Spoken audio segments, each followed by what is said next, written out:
ரெண்டாவது முறையாக கத்தரி காய்க்கும் அப்படின்னு நம்ம சொல்லியிருக்கோம். காய்ச்சிருக்கு. அதை பார்க்குறதுக்கு முன்னாடி நிறைய பேருக்கு நம்பிக்கை இருக்காது. தூர் புதுசா பழசா அப்படின்னு கத்திரி கன்று. இந்த பட்டை செடிகள்லாம் பார்த்தாலே உங்களுக்கு தெரியும். அதுக்கப்புறம் அது குறுத்து விட்டு துளிரிட்டு வந்துக்கிட்டே இருக்குது. அதையும் பார்க்கலாம்.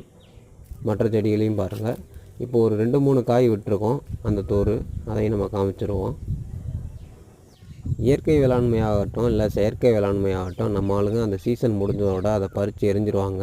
அடுத்த கட்ட நடவடிக்கை எடுக்க ஆரம்பிச்சிருவாங்க.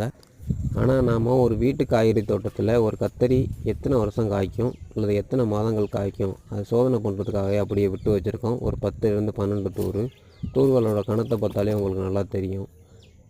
பழசா புதுசா அப்படின்ட்டு. எறும்பு தொல்லை தான் கொஞ்சம் அதிகமாக இருக்குது, பார்த்துக்கலாம். இதுக்காக தனியாக நம்ம விதைகள் வாங்கியெல்லாம் போடலை. நம்ம கையில் இருந்த விதைகள் தான் எடுத்து போட்டிருக்கோம். எந்த கத்தரியுமே காய்க்கும் அப்படின்னு நம்பிக்கை இருக்குது.